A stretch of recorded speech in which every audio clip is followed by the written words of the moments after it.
یہ ہے دارالسلام، کل ہند مجلس اتحاد المسلمین کا ہیڈ کوارٹرز۔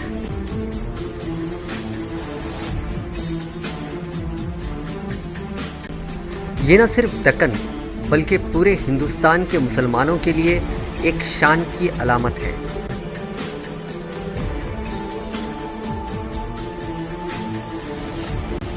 یہیں سے کئی تحریکیں اٹھیں، یہیں سے غریب و مجبور مسلمانوں کو ایک آواز ملی۔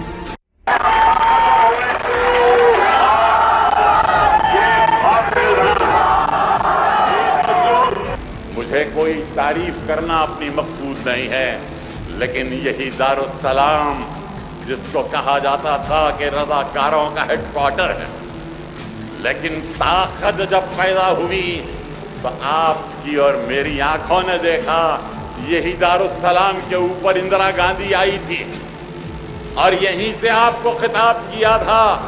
مجلس گاندھی بھون نہیں گئی بلکہ تمہاری وزیر اعظم یہاں پر آئی کہ آپ کے اتحاد کا، یہ خاندان اویسی کا ہر نسل کا بچہ رسول اللہ صلی اللہ علیہ وسلم کی امت کی خدمت کے لیے اگر دین کی سربلندی کے لیے ہم کو قربانی دینا پڑا تو ہم تیار ہیں۔ ارے اکبر اویسی یہ بات مسلم بستیوں میں نہیں، اسمبلی میں بولا تو وہاں کسی کی ماں نہیں جانی، تم روکیں گے؟ ارے آج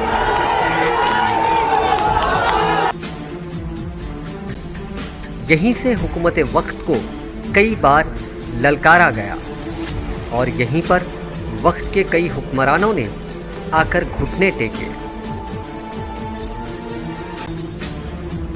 17 سپتمبر 1948 کو سلطنت آصفیہ کے زوال کے ساتھ ہی دارالسلام پر حکومت نے قبضہ کر لیا تھا۔ 1957 میں مجلس اتحاد المسلمین کے احیاء کے بعد فخر ملت عبدالواحد اویسی نے سب سے پہلے تو سیاسی میدان میں اترنے کا فیصلہ کیا۔ پہلے بلدیہ اور پھر قانون ساز اسمبلی کی سیٹوں پر مجلس کے نمائندوں کی کامیابی کے بعد فخر ملت نے دارالسلام کو واپس لینے کی لڑائی کا آغاز کیا۔ کئی رکاوٹیں کھڑی کی گئیں، کئی مشکلات درپیش آئیں، لیکن فخر ملت کے حوصلے پست نہیں ہوئے اور 12 سال کی طویل قانونی جنگ کے بعد دارالسلام پر مجلس کا دوبارہ قبضہ ہو گیا۔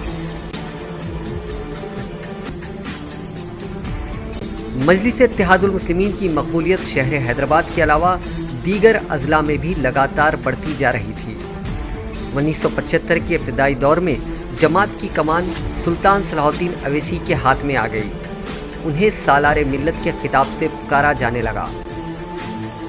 کہ سرکار یہ دے دو، لیکن یہاں سے نکال کر دیکھو تو یہ ہاتھ خراب ہے جو ہمیشہ دوستی کے لیے ہوگی، اور اگر اس کا خنجر مارا جاتا ہے تو یہ ہاتھ خراب ہے جو اقتدار کی گریبانوں سے کھیلنے کے لیے تیار ہے۔ ہم اپنے نام کے تار بیچنے کے لیے تیار نہیں ہیں۔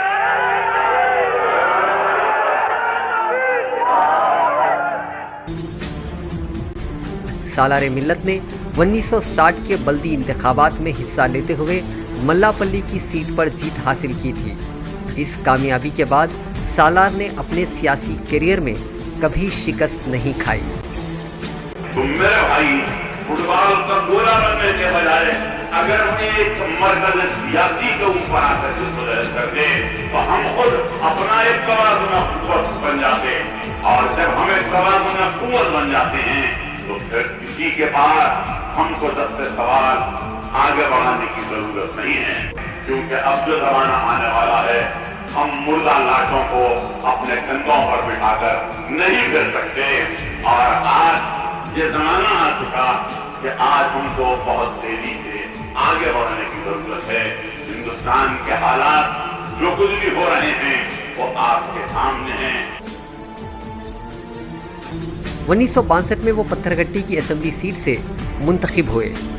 انہوں نے اس وقت کی ریاستی وزیر معصومہ بیگم کو شکست دی اور پہلی بار ریاستی اسمبلی میں مجلس کی آواز پہنچ گئی۔ 1967 میں سالار نے چار مینار حلقے سے جن سنگھ کے امیدوار سی ایل میگھراج کو ہرایا۔ 1972 میں انہوں نے یاقوت پورہ حلقے سے مقابلہ کیا اور کامیابی حاصل کی۔ 1978 میں انہوں نے چار مینار سے دوبارہ مقابلہ کیا۔ اور جنتا پارٹی کے عبد الحسین کو شکست دی۔ سالار ملت کی دور اندیش سیاست کی لوگ آج بھی تعریف کرتے ہیں۔ سالار کے ہر فیصلے میں کوئی نہ کوئی فراست چھپی ہوتی تھی، یہاں تک کہ وہ خود ہی طے کرتے تھے کہ ان کا دشمن کون ہوگا۔ آج اسی زمین کے اوپر تو فقیر و ذلیل ہو چکے، یہ کیوں کہ آج ہم نے اللہ اور اس کے رسول کو چھوڑا، جد و جہد کا میدان ترک کیا۔ کہیں تو لوگوں نے کہا نماز پڑھ لو، روزہ رکھ لو، یقیناً نماز پڑھنا چاہیے، انکار کافر ہے، لیکن اللہ کے رسول نے بدر کے میدان میں بھی تو گئے، احد کے میدان میں بھی تو گئے، یہ نہیں کہا کہ 100 مرتبہ تسبیح پھیر لو، جد و جہد کی۔ لیکن یہاں یہ عالم ہے، میاں یہ پیسہ پڑھ لو، قصہ ختم ہو گیا۔ ارے آخر یہ سنت کون؟ یہ عجیب و غریب ہے۔ یقیناً آپ تسبیح پڑھیے، دعا کیجئے، لیکن جب وقت آئے تو میدان میں بھی آئیے، اللہ کے رسول نے آئے۔ لیکن آج ہم ڈرتے گھبراتے ہیں، آج ہم ان لوگوں سے گھبراتے ہیں جو کبھی ہماری چوکھٹ کی گرد چاٹتے تھے، آج وہ ان سے ہم ڈرتے ہیں۔ ارے کیوں ڈرے ہم؟ کیوں گھبرائے ہم؟ ان سے کون ہے وہ؟ ارے ہم نے اس ملک کے اوپر 1000 برس تک جہاں بانی اور حکمرانی کی، اس کے چپے چپے کے اوپر ہماری عظمت کے نشان ہیں۔ آج ہم کو ضرورت ہے کہ ہم اپنے اندر اتحاد اور اتفاق کو پیدا کریں۔ یہ بات یاد رکھو کہ نقصان غیروں سے نہیں، اپنوں سے ہوا ہے۔ ٹیپو سلطان کے ساتھ غداری کرنے والے مسلمان ہی تھے، اور سراج الدولہ کے ساتھ غداری کرنے والے بھی مسلمان، اور نظام دکن کے ساتھ غداری کر کے تمہاری حالت کو یہ پہنچانے والے بھی مسلمان تھے۔ تو پھر ہم کو ان سے ہوشیار رہتے ہوئے اپنی جد و جہد کو کرنا ہے۔ مناسب وقت پر مناسب فیصلہ، یہ سالار کی سیاسی حکمت عملی کا اہم حصہ رہا ہے۔ تم مجلس اتحاد المسلمین بچوں کا کھیل نہیں ہے، یہ سیاست ہمارے گھر کی لونڈی ہے، ہم اس کے غلام نہیں ہیں، سمجھے؟ مجلس اتحاد المسلمین آج ایک حقیقت بنی ہوئی۔ آج آپ دیکھ رہے ہیں کہ مجلس نے جو پالیسی اختیار کی، کیا وہ پالیسی کامیاب نہیں ہوئی؟ سالار نے واقعی سیاست کو اپنے گھر کی لونڈی سے زیادہ اہمیت نہیں دی۔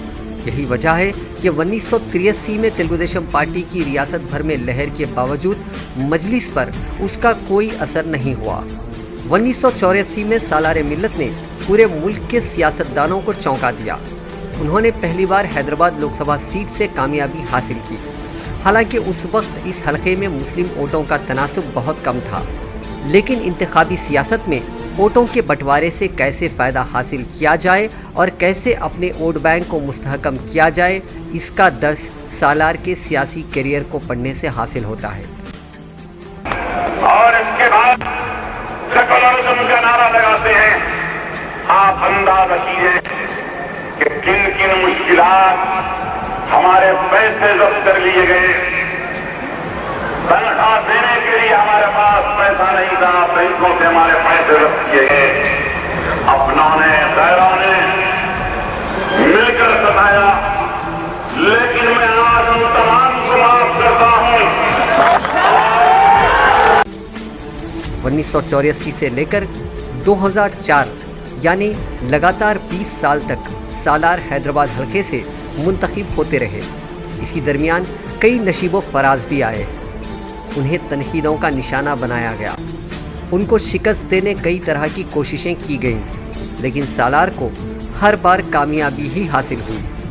2004 میں سالار ملت نے انتخابی سیاست کو الوداع کہہ دیا اور حیدرآباد حلقے سے اپنے فرزند بیرسٹر اسد الدین اویسی کو مجلس کا امیدوار بنانے کا فیصلہ کیا۔ سالار کی کامیابیوں کا سلسلہ جاری رکھتے ہوئے اسد الدین اویسی نے بھی حیدرآباد سے 2004 اور 2009 میں کامیابی حاصل کی۔ گیتوں سے تیری زلفوں کو میرا نے سوارا، گوتم نے صدا دی تجھے نانک نے پکارا، خسرو نے کئی رنگوں سے دامن کو نکھارا،